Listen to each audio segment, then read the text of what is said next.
허환구의 라디오 오늘. 여러분 안녕하십니까, 허환구입니다. 세계에서 가장 낮다는 우리나라의 출산율, 왜 이렇게 낮은 걸까 했더니 실마리가 될 만한 소식이 있네요. 아이를 낳아서 키우는 데 드는 양육비가 비쌀수록 출산율은 떨어질 수밖에 없을 텐데요. 세계에서 가장 양육비가 비싼 나라가 다름 아닌 바로 우리나라 대한민국이라는 연구 결과가 나왔습니다. 베이징 인구 공공정책 연구기관의 연구 결과 자녀 1인당 양육비가 중국은 1인당 국내 총생산의 6.9배, 한국은 7.8배로 세계에서 가장 높았습니다. 독일이나 호주, 프랑스와 비교하면 2배, 3배에 달하는 수치라고 하는데요. 지난해 우리 합계 출생률 세계 최저 수준인 0.78명, 중국은 1.1명에 그쳤는데요. 높은 양육비 부담이 출산율마저 이렇게 떨어뜨리고 있습니다. 양육비 부담을 줄일 방안부터 찾아야겠습니다.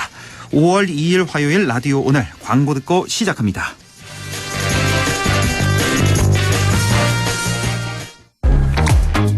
렉스턴 스포츠 쿨맨 등장. 픽업으로 누릴 수 있는 모든 순간을 완벽하게. 압도적 디자인과 세련된 인테리어, 무한한 가능성의 데크까지. 쿨맨, 세상과 사람 모두를 담다. 지금 KG 모빌리티에서 만나보세요. 5월 가정의 달을 맞아 관절 건강 호건음 프리미엄 골드가 사랑 가득 감사 세일을 준비했습니다. 세 박스를 구입하시면 한 박스를 더 드리는 특별한 기회. 사랑하는 부모님께 건강을 선물하세요. 1833-3399 건강기능식품입니다. 제조원 동진제약, 판매원 매일생활건강. 메르세데스 벤츠가 인증한 벤츠는 다릅니다.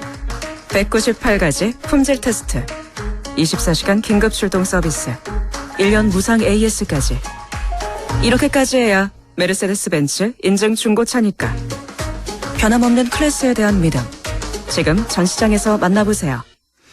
네, 라디오 오늘 화요일 순서 시작합니다. 1부 생활 속 법률 문제를 쉽고 명쾌하게 풀어보는 안형진의 쾌도난법, 안형진 변호사와 함께하겠고요. 2부 이슈 오늘에서는 최근 도정 질문을 통해서 도청 신도시 정주 여건 개선 등 여러 문제점을 지적했다고 하네요. 잠시 후 경상북도 의회 김대진 의원을 연결해서 자세한 얘기 들어보겠습니다. 이어서 한 주간의 시사 이슈 알아보는 시간, 최요한의 시사 따라잡기 준비되어 있습니다. 라디오 오늘 유튜브로도 다시 들으실 수 있습니다. 많은 애청 바랍니다.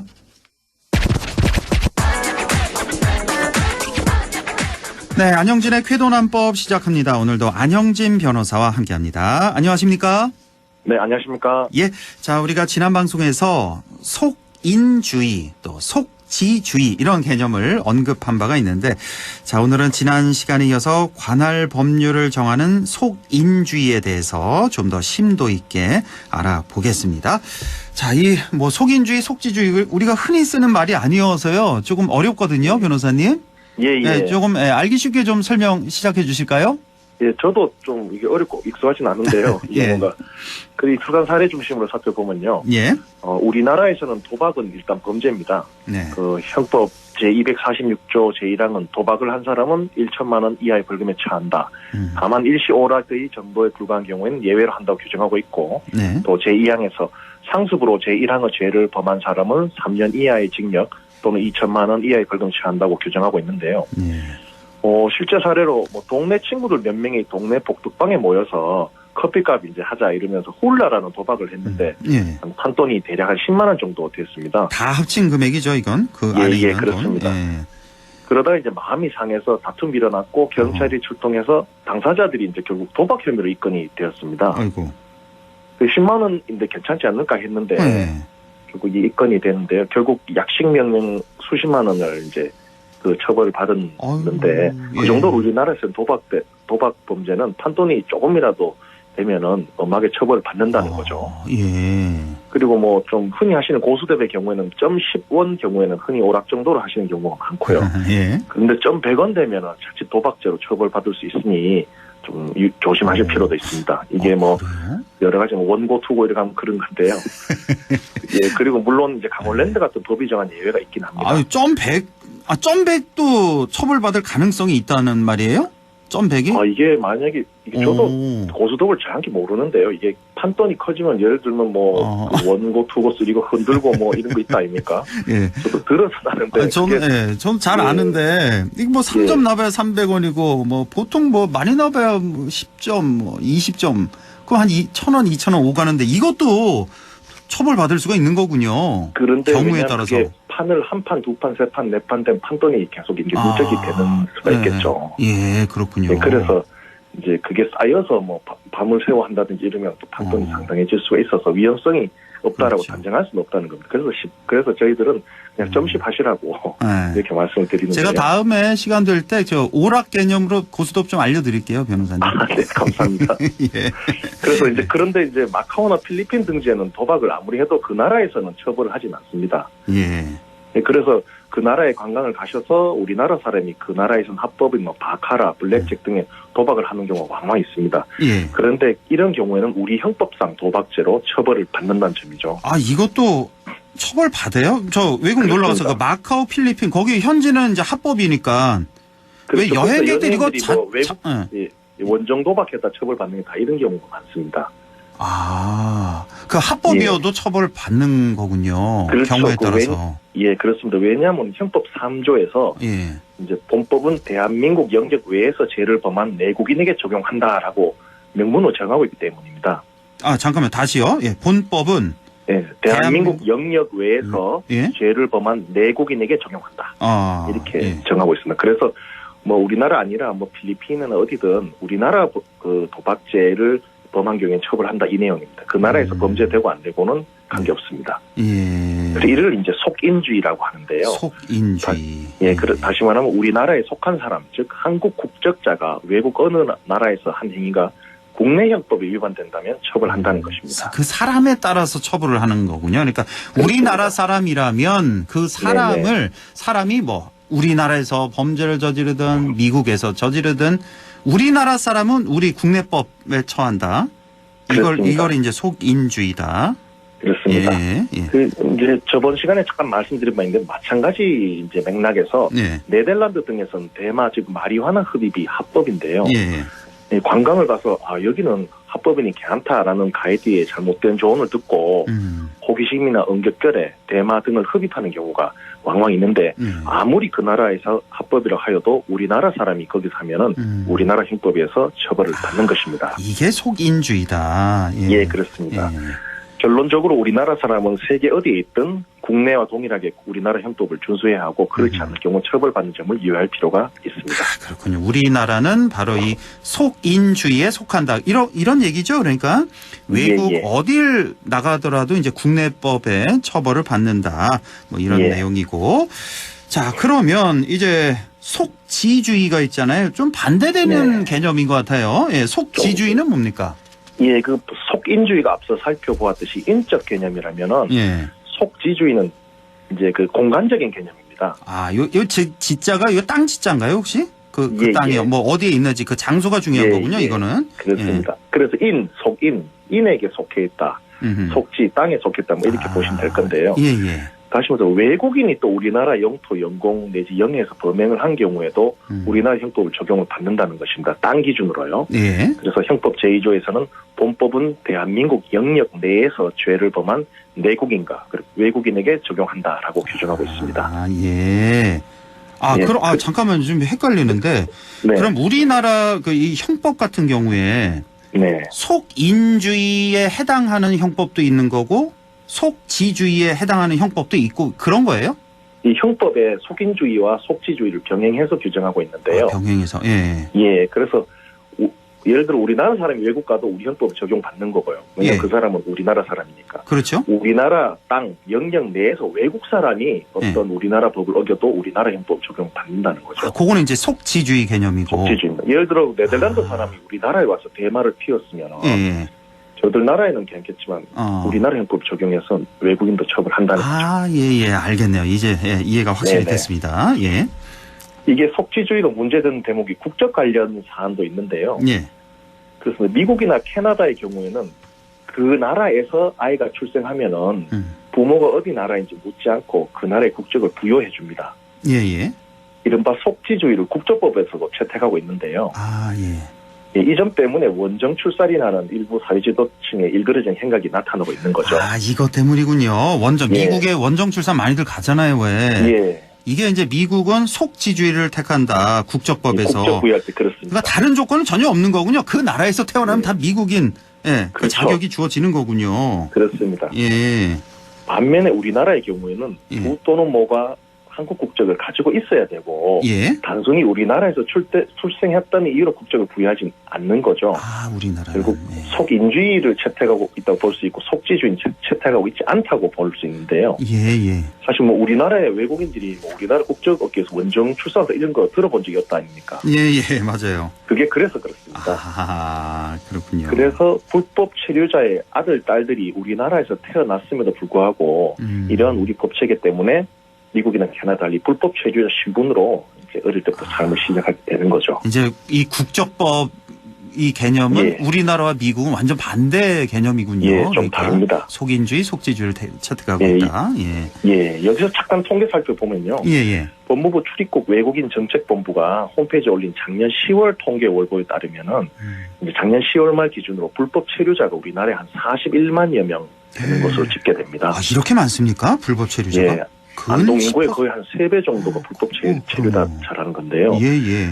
그러니까 이게 추이를 보면 이제 불법 체류자가 2014년 말에 한 20만 8천 명이었는데, 그리고 그때 이제 넘어섰고, 그 위에 쭉 늘어나서 이제 결국 한 40만 명을 2021년 돌파하고, 작년 이제 10월 말에는 41만여 명까지 이제 증가하고 있다는 거죠. 예. 그래서 이 부분은 법적 규율과 보호의 일종의 사각지대로 남아 있는 것 같은데요. 불법 체류자가 점점 이렇게 늘고 있군요. 예, 그렇습니다. 지금 이게 그냥 이래 놔둬서 될 문제는 아니거든요. 그러니까 외국에서 불법 체류자가 많이 들어오는 그것도 있지만 우리는 또 이 국적법에 관한 한 속인주의를 채택하고 있기 때문에 거기서 이제 자녀를 낳아도 불법 체류자가 바로 자동적으로 되는 거군요. 예, 그렇습니다. 그래서 뭐 이걸 제가 뭐 굳이 그 애들의 국적을 부여해야 된다 이렇게 말씀드리기보다는 뭔가 지금 불법 체류자의 문제 또 자녀의 문제에 대해서 좀 법적 규율을 해줘야 되지 않느냐 이거죠. 지금 그냥 나몰라라 하고 있는 것처럼 보이는데요. 조금 이걸 좀 이 문제를 좀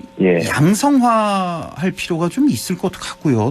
너무 불법 체류자로 다 몰아가는 건 좀 아닌 것도 같고. 그렇죠. 지금 농촌 같은 일손도 부족한데 그러니까요. 여러 가지 제도적으로 좀 보완책을 필요하지 않느냐 이런 생각도 해봅니다. 그래서 또 좀 재밌는 게 이 속지주의에 관련해서 좀 특수한 것이 기국주의인데요. 기국주의요? 예, 기국? 용어도 참 어려운데 이게 그렇습니다. 이제 비행기나 배의 경우에는 비행기 배 내부는 그 나라 영토로 본다는 거죠. 그 기국 그 국에 이제 그 기속한다는 건데 우리 헌법도 이를 채택하고 있는데요. 그 비행기가 어느 나라 비행기냐 거기에 따라간다. 예. 그렇죠. 그 뭐 제4조에서 본법은 대한민국 영역 외에 있는 대한민국 선박 또는 항공기 내에서 죄를 범한 외국인에게 적용한다. 요래돼 있습니다. 그러니까 이 우리나라 비행기가 이제 공해상에 떠 있으면은 이거는 땅으로 보면 우리나라 땅도 아니고 외국 땅도 아니니까. 그렇죠. 어떻게 되냐 했을 때는 그 배와 비행기는 국적기인 경우는 그건 우리나라 땅으로 봐서 우리 적용을 한다 이 얘기입니다. 그래서 기국주의라고 하는데요. 여기서 좀 재밌는 사례 살펴보면은 이제 공해상에 있는 우리나라 국적의 비행기 안에서 우리나라 국적의 부모가 애를 낳으면 당연히 이제 우리나라 애가 되겠죠. 그렇죠. 우리는 속인주의니까. 그런데 이 비행기가 미국이나 캐나다 영토 안에서 날고 있을 때에 또는 착륙했을 때에 그 비행기 안에서 알을 낳으면 어떻게 될까요? 이거 헷갈리네요. 우리 그죠? 시각으로 보면 우리나라 사람이고 미국 같은 경우는 여긴 속지주의라면서요. 자기네 영토 안에서 나왔으니까 미국 국적 획득할 수 있고. 그렇죠. 그래서 이제 그 비행기는 이제 기내가 영토 이게 그 비행기 자체가 그 미국이나 캐나다 땅 안에 있다 아닙니까? 그렇죠. 그러니까 이제 법적 취급은 그 태어난 장소가 그 걔들 나라 안에 있다고 또 봐서 미국 캐나다 국적을 취득을 합니다. 비행기 안에서 나왔다 그래도요. 이렇게 되네. 그럼 이 아이는 한국 국적, 미국 국적 다 그렇습니다. 얻을 수가 있는 거네요. 요거는 이제 가정적으로 말씀드려본 건데요. 좀 더 재밌는 실제 사례를 좀 살펴보면요. 예전에 우간다 국적의 여성이 이제 미국 국적기를 타고 이 캐나다 영공을 지나다가 거기서 애를 출산한 사실이 있습니다. 우간다 국적 여성이 예. 미국 비행기를 타고 캐나다 영공에서 아이를 낳았다. 그렇죠. 이야, 이런 경우가 그러니까 이제 있나요? 당연히 우간다 사람이 낳았으니까 속인주의에서 우간다 국적은 취득하겠죠. 그 그렇죠. 아이는 당연히 얘기고. 예. 그러면 캐나다 그 하늘 위에서 이제 이 알을 낳았으니 이걸 어떻게 할까 뭐 고민이 되는 문제거든요. 예, 예. 그런데 캐나다 정부는 캐나다 영공에서 출생하였기 때문에 자기들 원칙인 속지주의에서 캐나다 국적을 인정했습니다. 예. 그럼 미국은 또 어떻게 될까요? 미국 비행기라면서요, 여기는. 그렇죠. 예. 그 나무 나라 위에 있었지만 미국도 비행기는 미국 영토로 또 보는 그런 법적인 게 있거든요. 이게 기국주의라 그랬잖아요, 아까. 그렇습니다. 예. 예. 그래 되니까 이제 어디 됐냐면 그 아이는 결국 미국 그 비행기 안에 태어나서 미국 국적도 취득을 하게 되는 거죠. 아, 이거 실제 사례라고요? 실제 사례. 와, 태어나자마자 3개국이네요, 그 예, 국적이? 그 우간다 걔는 이렇게 미국 국적기 타고 캐나다 항공 날아가다 그 위에서 나와버려 가지고 미국, 캐나다, 우간다 국적 3개 국적을 한 번에 취득했던 희한한 사례도 있었습니다. 이런 경우가 가끔 있을 수는 있겠네요, 정말. 예. 예. 그래서 이제 기국주의에 대해 좀 더 살펴보면요. 예. 예전에 기억하실 겁니다. 그 국정농단 사태 때 그 최순실의 딸 정유라가 외국에서 체포돼 국내로 송환된 적이 있습니다. 예, 기억나십니까? 예, 납니다. 예, 그때 원래 외국에서는 우리나라 검찰이나 경찰이 수사하거나 체포를 할 수가 없습니다. 아, 외국에서는? 그렇죠. 당연히 거기서는 그냥 우리나라 그 수사권이 없죠. 그 나라 경찰은 몰라도. 예. 그런데 재밌는 게 당시 네덜란드 암스트르담 공항에서 정유라가 비행기 타자마자 우리나라 수사관들이 걔를 체포했거든요. 아, 타자마자 비행기. 예. 그게 왜 가능하냐? 예. 그 비행기가 다름이 아니라 대한항공, 즉 국적 우리나라 국적의 항공기였기 때문입니다. 예. 그 항공기 기내는 또 국제법적으로 국내 영토로 볼 수 있기 때문에 예. 우리나라 수사기관이 사법권을 국내와 마찬가지로 행사했던 거죠. 예. 그런데 그러네요. 하지 않았는데 그 직전에 체포를 했으면은 이거는 또 뭐 체포 강금죄나 그런 형사처벌이 될 수 있는 사례인데 그건 또 불법 이미 찬 체포. 다음에 예. 했기 때문에 그렇지 않다 이 말입니다. 아, 그렇군요. 예. 예, 그런 사례고 좀 더 사례 살펴보면 2007년 11월에 BBK 사건 핵심 인물이라고 여겨진 김경준 씨가 예, 미국 로스앤젤레스에서 한국 국적기에 탑승하자마자 체포영장에 체포된 사례가 있고요. 예. 같은 원리입니다. 예. 또 2015년 9월에 이태원 살인 사건의 진범으로 지목된 미국 국적의 아더 존 패터슨 이 사람이 이제 미국 사법 당국이 범죄 인도 결정을 해가지고 그 한국으로 강제 송환될 때 그때 2015년 9월인데 우리 국적기 탑승 직후에 우리 수사관에 의해서 이제 그 체포가 된 거죠. 비행기 안에 기다리고 있다가 거기서 이제 체포를 할 수가 있는 거군요. 미국 땅 안에 있지만 우리나라 비행기 때문에 가능한 거죠. 예. 그래서 그런 이제 사례들이 우리나라 수사기관에 의해서 외국에 있지만 우리 국적기 안에서 사법권을 행사한 사례, 즉 기국주의의 사례로 볼 수 있겠습니다. 오늘 재밌었습니다. 예. 이거 혹시 법대 가면 이런 거 다 배우나요? 이런 공부하는 거죠? 예, 이거는 법학 개론 시간에 처음에 들어가면 재밌는 좀 측면이 있으니까 많이 설명하곤 하고 이건 배우는 측면, 배웁니다. 이거는. 네, 오늘도 아주 좋은 수업 잘 들었습니다. 오늘 속인주의, 속지주의, 기국주의에 대해서 자세한 설명. 오늘도 아주 알찬 시간이 됐습니다. 지금까지 쾌도난법 안영진 변호사와 함께했습니다. 고맙습니다. 네, 감사합니다. 네, 라디오 오늘 잠시 후 2부에서 뵙겠습니다.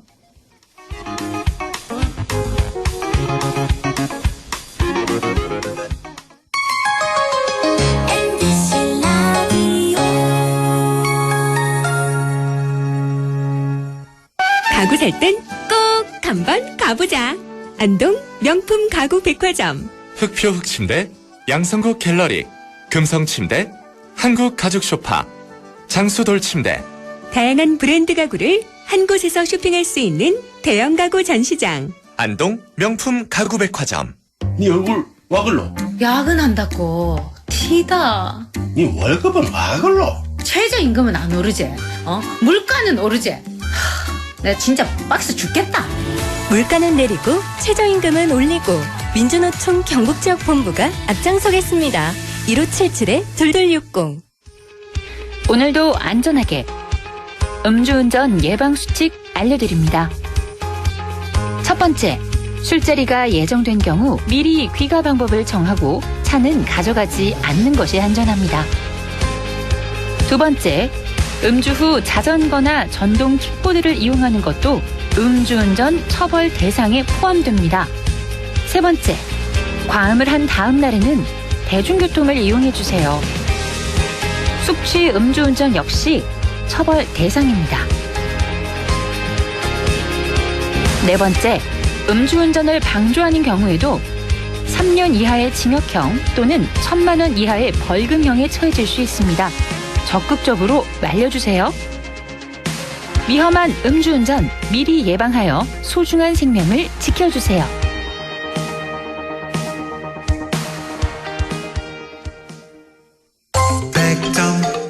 MBC 라디오. 네, 6시 25분 55초 지나고 있습니다. 라디오 오늘 2부 이시온을 시작합니다. 경북 도청 신도시의 인구가 2만 명을 넘어섰지만 여전히 정주 여건은 개선해야 할 부분이 많다는 지적이 끊이지 않고 있습니다.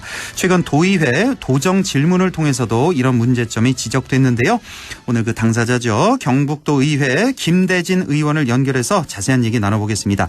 김대진 의원님 안녕하십니까? 예, 안녕하십니까. 김대진 의원입니다. 예, 수고 많으십니다. 자, 지난주 경북도의회 임시회 도정 질문 하셨는데 지금 경북도청 신도시 정주 여건이 아직 여러모로 부족한 부분이 많다고요? 네, 그렇습니다. 경북도청 신도시 건설 사업은 상대적으로 낙후된 북부권의 균형 발전을 기여한다는 사실 목적이 컸습니다. 처음에는. 예. 하지만 경북도청이 2016년 2월에 이전한 지 8년이 지났지만 현재 인구는 아직 한 2만 2천여 명 수준에 머물러 있습니다. 예. 더군다나 2단계 사업 준공이 2024년 말로 연기되면서 인구 유입이 좀 지체되었고요. 예. 또 이 때문에 민간 수술의 투자를 통한 정주 여건 개선이 또 동력을 잃는 게 사실입니다. 그러다 보니 현재 신도시 주민들은 경북도청 이전 신도시 활성화에 대해서 많은 우려를 안고 있습니다. 예. 도청 이전이 이제 7년, 8년 돼 가는데 아직도 활성화되지 못하고 있는 상황이다. 그러면 하나하나 좀 차근차근 짚어보겠습니다. 우선 우리 김대진 의원님이 지적하신 게 도청 신도시 내 산부인과나 산후조리원 부족에 대한 현실 지적하셨는데 그 현황이 어떻습니까? 도청 신도시는 지방에서 보기 드물게 한 40대 이하가 79.1% 정도에 달하고요. 예. 평균 연령은 33.6세인 굉장히 젊은 도시입니다. 예. 이러한 구조를 보면 저출산 문제 해결에 유리하다고 볼 수 있습니다. 예.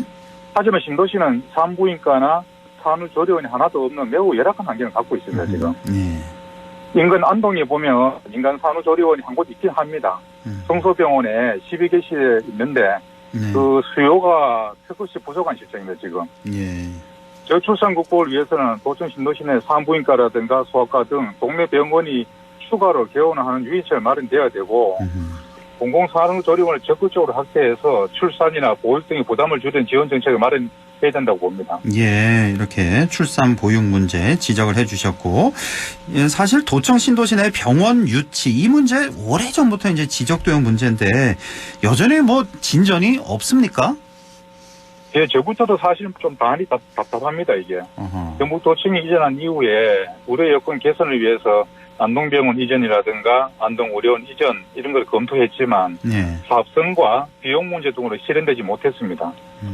지난해 역점적으로 추진한 경북대 분원 유치 이 역시도 전혀 성과가 없었습니다. 여길 대해 주민 생활에 밀접해 피부에 와닿는 의료 서비스를 좀 제공할 수 있는 동네 의원 같은 것도 11곳밖에 없습니다. 동네 의원이 11곳 있다. 예. 지금 현재 2만 2천 명 정도 수준의 신도시에 이비인후과, 소아과, 내과가 각 3곳밖에 또 없습니다. 매우 열악한 상황입니다. 예. 신도시 동네 의원을 가보면 아시겠지만 생활 속에 흔히 접하는 감기 진료 한번 보려고 해도 하루 종일 걸리는 상황입니다. 환자가 많아서요? 예. 병원이 적다 보니 상대적으로 오래 기다려야 하는 불편함이 있습니다. 도청 신도시 주민의 열악한 의료 환경 개선을 위해서는 종합병원 유치와 동시에 하루빨리 실현 가능성이 높은 의원급 의료기관 유치가 진행되어야 된다고 생각합니다. 그렇군요. 뭐 안동병원, 안동의료원, 경북대병원, 분원 이거 유치 다 실패했고 동네 의원도 11곳밖에 없다. 지금 많이 부족하다는 지적을 해주신 거고. 그리고 국립안동대 의과대학 유치도 계속해서 논의는 되고 있는데 성과는 전혀 없는 그런 상황인데 이 문제 이거 어떤 방안이 필요할까요? 경북 지역 인구 1000명당 의사 수는 1.39명 정도로 전국 평균 2.18명에 비해 크게 밑도입니다. 예. 특히 서울의 3.45명과 비교하면 절반도 안 되는 상황이고요. 예. 지역 의료는 극심한 인력 부족이 처해 있는 게 사실입니다. 그래서 의사 인력이 지역 간 불균형이 이처럼 심각한 상황이지만 기존 의과대학 정원 확대 문제로만 시간을 보내고 있습니다. 정부에서는. 하루빨리 이 지역의 필수 보건 의료를 담당하면서 지역의 의료 역량을 제고할 의사 인력 양성이 반드시 필요한 상황입니다. 예.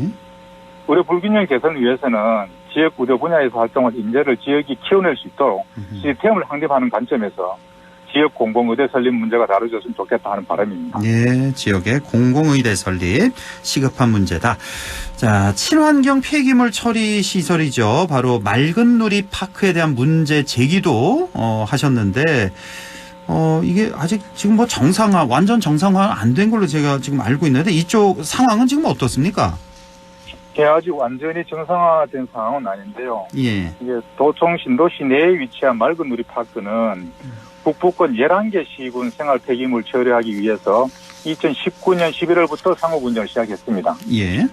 하지만 운영을 시작하면서 악취가 진동하고 민원의 대상이 되고 수시로 잦은 고장을 많이 일으켰습니다. 예. 폐기물 생산불량에 따른 설비 파손 등의 이유로 2020년부터 2022년까지는 1, 2호기 각각 한 300일, 총 600일 동안 가동이 중지되기도 하였습니다. 예. 또한 지난 2월 3일에는 자원해수시설 등에서 화재가 발생해서 시군 소각 폐기물 반입이 전면 중단되기도 했어요. 예. 북부권 11개 시군의 생활 폐기물 처리를 담당하고 있는 이 중요 시설물인 만큼 도 차원에서 전반적인 점검을 통해서 하루빨리 안정적인 운영 방안을 마련할 필요성이 있다 이렇게 생각합니다. 예. 아울러 정부가 수도권은 2026년, 그 외 지역은 2030년부터 진매립을 금지한다. 이제 소각장이 없는 전국 지자체들은 이로 인해서 쓰레기 처리 문제에 발등이 불어 떨어지는 그런 상황입니다. 이제. 그렇죠. 예. 맑은 누리파크의 처리 부담을 줄이고 꾸준히 증가하는 생활 폐기물의 안정적인 처리를 위해서라도 경북 북부 지역 신규 폐기물 처리 시설 건립을 지금부터라도 검토해야 되지 않나 이렇게 생각하고 있습니다. 지금 뭐 쓰레기 처리 문제 발등에 불이 떨어진 상황이다. 신규 폐기물 처리 시설 건립을 지금부터라도 지금 검토해야 된다라는 지금 주장을 하고 계십니다. 지금 경북도 의회 김대진 의원과 얘기 나누고 있는데요. 그리고 또 하나가 경북 바이오 산업단지 내 안동 복합 2호기 건설 사업을 위한 환경 영향 평가가 있었는데 여기 평가 결과를 보니까 도청 신도시 지역이 발암물질 위해도 기준 초과 권역에 포함이 됐어요. 그래서 주민 불안이 상당히 커지고 있다. 이 점도 함께 지적을 했는데 이것과 관련해서도 맑은 누리 파크가 원인으로 지목되고 있기도 하던데요. 어떻습니까? 네, 이 부분은 저희들 방금 말씀하신 바와 같이 지난 2월 경북 바이오 일반 산업단지 내에 한국 남부발전의 안동복합 2호기 건설 사업을 위해서 환경영향평가에서 도청 신도시 지역의 발암물질 위에도 기준 초과 권역에 포함되는 것으로 이렇게 나타났습니다. 예. 그래서 이것은 이제 방송을 통해서도 많이 나갔지만 도청 신도시 발암물질 노출 위험성에 대한 언론 보도가 연일 이어지면서 주민들이 불안해하고 있는 겁니다. 이에 대한 경북도 차원의 조속한 대응이 필요하다는 것을 지난 도전 질문에서 이제 제가 지적을 했습니다. 예. 그러니까 그 안동 복합 1호기가 현재 있는 거잖아요. 가동 중인 거죠. 네네. 한국 남부발전에서. 이게 그 화력발전 맞죠? 네네. 예, 화력발전 지금 돌리고 있는데 현재도 발암물질 위에도 기준을 초과하고 있다. 이런 지적이잖아요.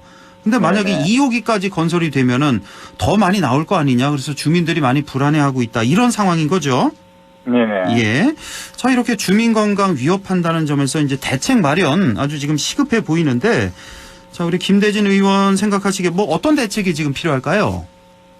이 조사했던 해당 평가서의 초안에 따르면 비소, 포르말데히드, 아세트알데히드 등 현황 농도가 위해성 기준 초과하나 발전소로 인한 위해도 기여율은 최대 2.39% 정도 됩니다. 그래서 향후 저감 대책 시행과 주변 지역 배출원 조사 등 사후 관리 강화를 제시하고 있습니다. 현실적으로 평가서만으로는 배출원 특정이 어렵지 않겠습니까? 따라서 저는 이번 기회에 맑은 누리파크 등 신도시 주변 시설까지 모두 포함하는 경북도 차원의 신도시 발암물질 노출 위험성 관련 연구 용역이 시급하게 이루어져야 되고요. 무엇보다 신도시 주민들의 막연한 불안감을 없애려는 노력이 좀 필요합니다. 향후에는 이를 토대로 신도시 주변 유해물질 배출 시설 등 경북도가 체계적으로 관리해야 된다 이렇게 생각하고 있습니다. 경상북도가 책임져야 된다. 그러니까 유해물질 배출 시설 전반을 다 점검을 해야 된다. 이런 주장이시네요. 자, 그리고 또 이 외에도 산불 예방 대응에 관한 말씀도 그때 하셨는데 이거는 다음 기회에 여쭤보기로 하고 마지막으로 중앙선 KTX 이음 열차의 서울역 연장 운행 추진도 요구를 하셨는데 이것도 좀 어떤 말씀인지 좀 전해 주시죠. 2021년 개통한 서울 동북권과 연결되는 청량리하고 안동 구간 KTX 이음 열차는 현재 청량리역까지만 운행되고 있습니다. 그래서 서울 중심지로 이제 진입하기 위해서는 지하철이라든가 다른 대중교통 수단을 이용해야 하는 불편함이 있습니다. 그래서 지금 현재 이 지역의 정치권에 좀 꾸준한 노력이 하고 있고 노선 조정 등을 통해서 이제 서울역까지 연장을 하기 위한 코레일과 협의가 이어지고 있습니다. 아마도 한 올해 말 정도까지 되면 어느 성과가 나오지 않나 이렇게 생각이 되고요. 반드시 그 북부권 주민들의 불편함을 해소하기 위해서 성과를 보여줄 수 있도록 좀 노력을 하겠습니다. 그러니까 한 올해 말까지는 어떤 가시적인 성과가 있을 것 같다라는 말씀이시고, 그러니까 청량리역까지 이제 안동 기준으로 해서 청량리역까지 갔다가 이제 거길 더 연장해서 서울역까지 간다는 말씀이시잖아요. 그렇죠? 이것도 꼭 좀 이루어졌으면 좋겠네요. 자, 오늘 도정 전반 도의회 상황 좀 알아봤습니다. 우리 경상북도의회 김대진 의원님 아주 수고 많으셨습니다. 오늘 말씀 잘 들었습니다. 네, 고맙습니다. 네, 고맙습니다. 라디오 오늘에서는 청취자 여러분의 참여를 기다리고 있습니다. 우리 지역에서 발생한 사건 사고 소식이나 함께 토론하고 싶은 내용을 안동 MBC 홈페이지 라디오 오늘 게시판에 올려주시기 바랍니다.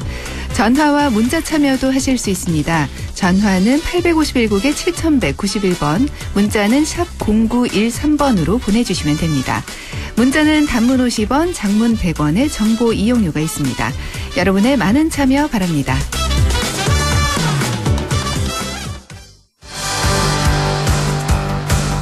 네, 최요한의 시사 따라잡기 시작합니다. 지난주 SG증권발 매도 물량이 쏟아지면서 일부 종목이 하한가로 추락하는 등 폭락했는데요.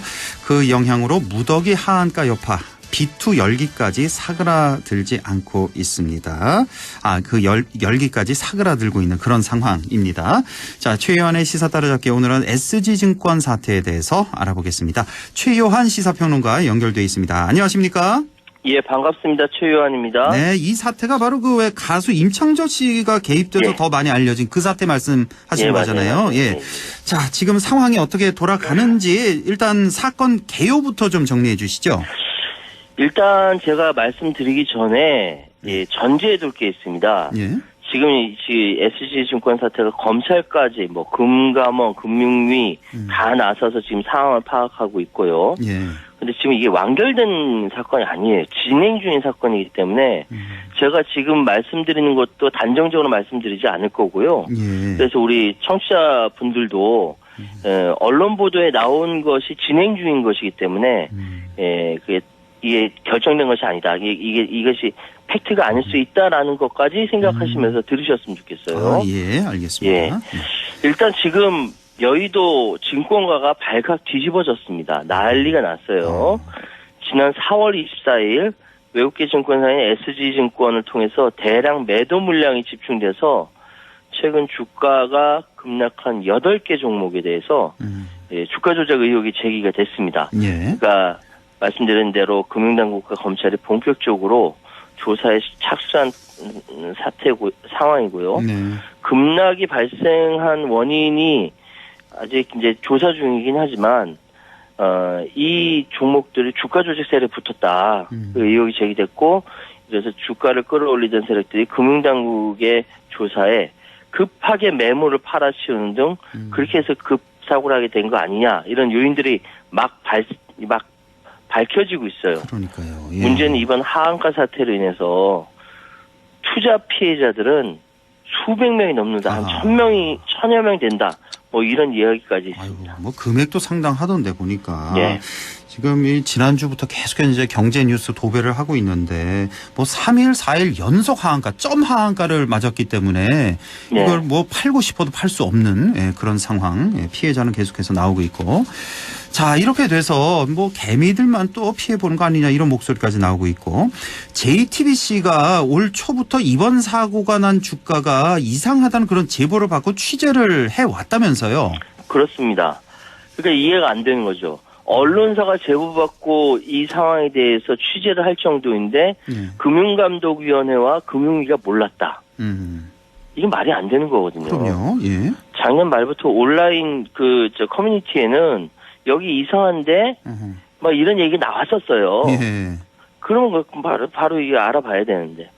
일단 대성홀딩스와 도시가스업 삼천리가 주가가 이상하다는 제보를 JTBC로부터 JTBC가 받았고 취재를 시작했고요. 취재 결과 최소 8개의 회사에 주가 조작 연루 정황을 파악했다는 겁니다. 예. 방금 말씀드린 대성홀딩스 삼천리 외에도 성광, 서울가스, 세방, 다올투자증권, 할인지주, 다우데이터가 바로 그 회사들입니다. 예. 다 떨어졌고요.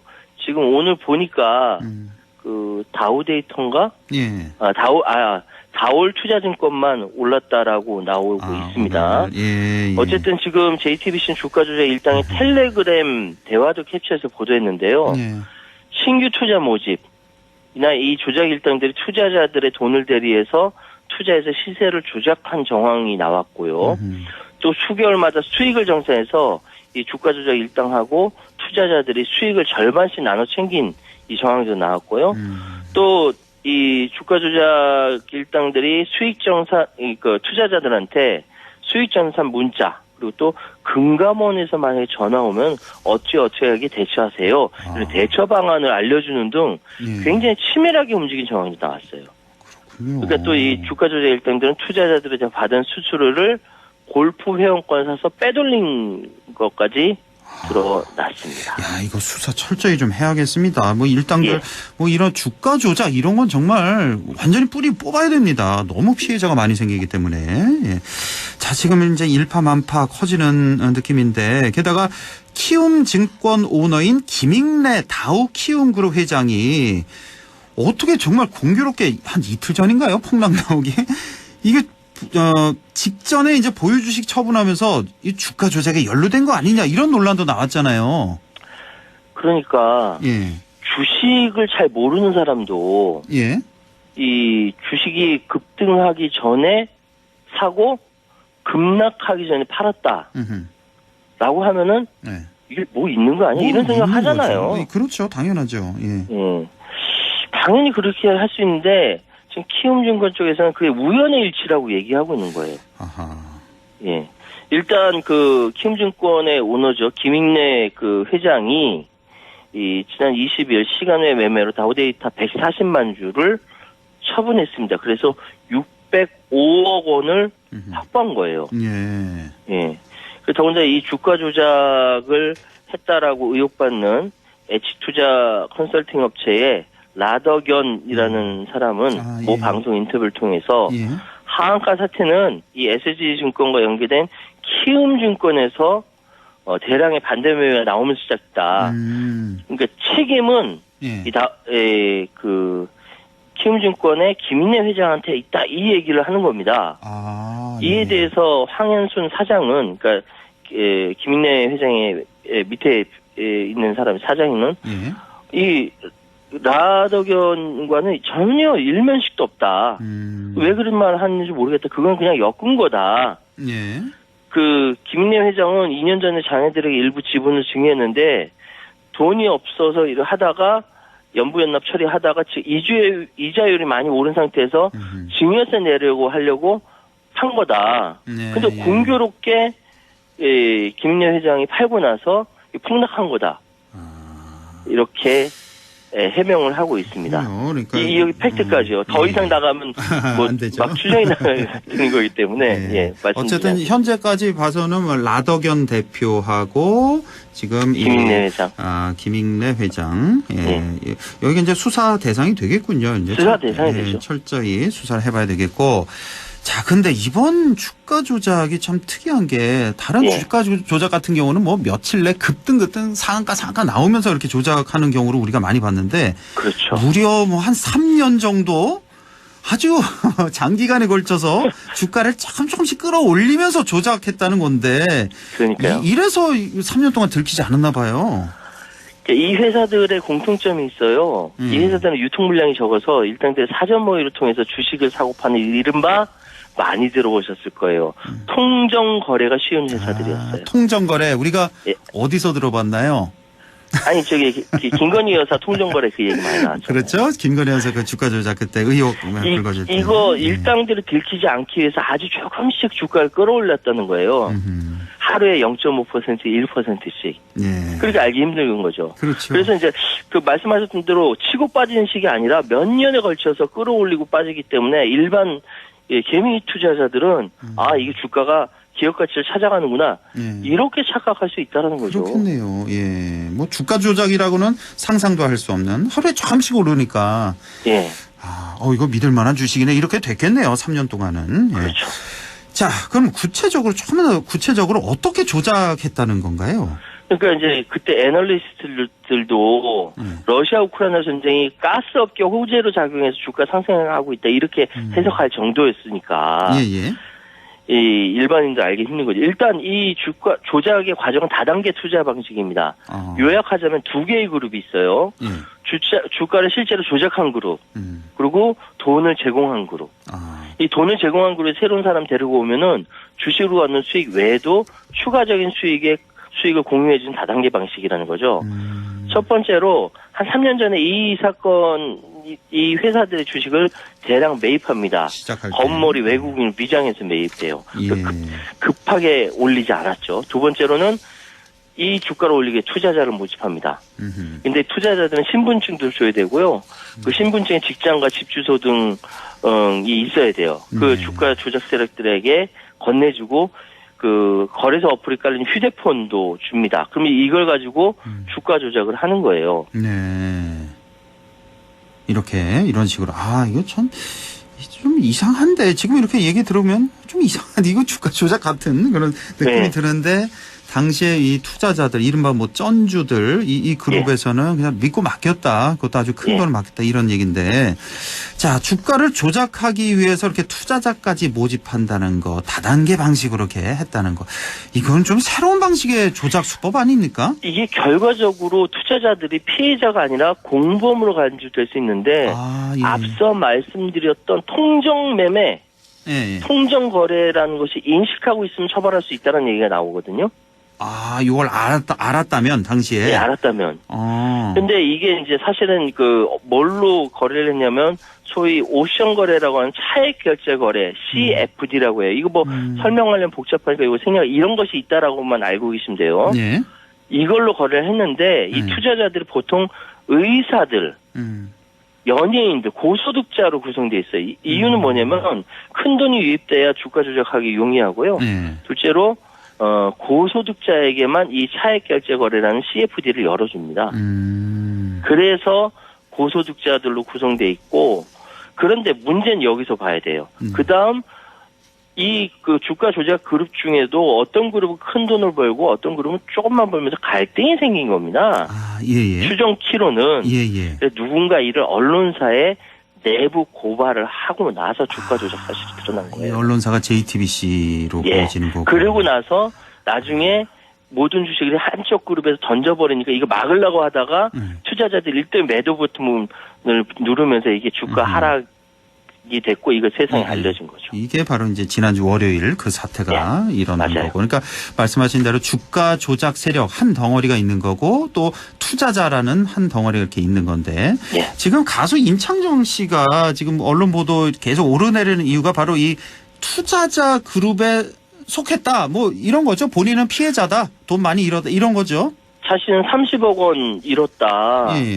그래서 사실 이것이 피해자니까 수사에 최대한 협조하겠다라고 이야기를 하지만 여기에 대해서 다른 사람들은 눈빛이 싸늘해요. 왜냐하면은 동료 가수 A씨도 나 저기 그 임창정 씨 믿고 들어갔는데 이거 손해봤다 이렇게 이야기하고 있고 지금 상황이 그렇거든요. 그러니까요. 예. 그러면서 계속 뭐 무슨 저 영상물이 지금 나오고 있잖아요. 그러니까 임창정 씨가 막 투자를 이렇게 뭐라고 이렇게 부추기는 그런 그런 장면도 나오고. 그러니까 임창정 씨에 대해서 말이 굉장히 많은데 자기는 피해자라고 얘기하지만 그리고 뭐 일조 파티니 뭐니 이렇게 얘기할 때 그냥 초대받은 손님을 간 것뿐이다라고 얘기하지만 또 다른 영상이 나왔어요. 저기 라더견한테 내 지금까지 번 돈 다 맡겼다. 이거 뭡니까? 여러분도 맡기라는 거 아닙니까? 근데 지금 주가 조작 세력에 돈 맡긴 투자자가 한 1,000명 된다라고 해요. 여긴 연예인들도 있고 또 정치인도 있다는 거 아닙니까? 아, 정치인도요? 네, 정치인도 있다라고 해요. 이름까지는 등장했어요. 찾아보시면 나옵니다, 이게. 그렇군요. 지금 그래서 무더기 하한가 맞은 종목 중 대부분이 신용융자, 그러니까 주식 투자를 위해서 대출 받았다는 거죠. 그 비율을 신용융자라고 하는데 이게 시장 평균보다 높아요. 그 조조 파티 얘기도 나오고. 증시 상황이 아주 엉망입니다. 지금. 그러니까 이게 피해액이 더 큰 게 만약에 이제 임창정 씨가 30억 원을 투자했으면 30억만 잃으면 좀 덜한데 아까 그 CFD 투자라고 했잖아요. 차익 결제 거래. 여기 이제 자기 돈 넣은 거에 2.5배까지 더 투자를 할 수 있는 거니까 1억 원 넣으면 2억 5천만 원까지 살 수 있는 그런 투자가 되니까 원금 이상으로도 잃을 수가 있는 그런 거고. 그러니까 임창정 씨 30억 투자 원금으로 60억 비쳤다라는 얘기가 그런 겁니다. 그게 그래서 이렇게 나오는 거고. 자, 이렇게 지금 SG증권 사태 충격이 국내 증시를 강타하고 있는 상황인데 지금 증시 상황은 좀 어떻습니까? 지금 오늘 방금 말씀드린 것처럼 다른 거 다 빠지고 다우데이터인가 그것만 조금 올랐다라고 하는데 지금 여의도는 흉흉해요. 지금. 금감원하고 금융위가 다 칼 뽑아들었으니 뭐 하나 걸리면 아주 난리가 나는 상황이거든요. 방금 말씀드린 신용융자 잔고 투자자들 주식 매수할 때 증권사로 빌린 돈 중 아직 갚지 않은 잔액을 뜻하는데 이게 엄청 높아졌거든요. 한 20조 원 넘어섰는데 이게 지난해 6월 이후에 약 10개월 만입니다. 이게 다 비투라는 거죠. 빚져서 투자했는데 이거 다 날린다라는 것이고 이러면 앞으로 이제 더 어떤 상황이 더 벌어질지 모르겠습니다. 그러네요. 예. 자, 이제 지금 뭐 검찰 수사가 본격화됐다고 말씀하셨는데 자, 그러면 이 수사 어떤 부분이 핵심이 될까요? 일단은 가장 제가 말씀드렸던데 통정 거래가 있었는지 규명해내는 게 수사의 핵심이에요. 1,000여 명 투자자 모집했는데 이거 앞으로 어떻게 될 것인지 좀 봐야 되고 그리고 워낙 복잡하니까 혐의 입증에 상당한 시간이 소요가 된다라는 이야기. 또 공매도 세력 연루 가능성. 아, 처음에 이제 3년 전에 시작할 때 공매도로 막 때려놓고 이제 주가를 떨어뜨린 다음에 이제 시작하는 거죠. 그렇죠. 그리고 아까 말씀드렸던 그 대주주들 내지 키움증권 회장이라든지 다른 이제 큰 세력들이 얼마나 개입되어 있는지 그리고 또 한 가지 이 금융위가 늑장 대응했다라는 겁니다. 이게 아니 그 자료를 받았대요. 그럼 바로 금융감독원이나 공동조사해서 검찰로 넘겨야 되는데 자료를 쥐고 있다가 사태 터지고 나서야 금감원과 공유했다라는 거죠. 왜 늦었냐?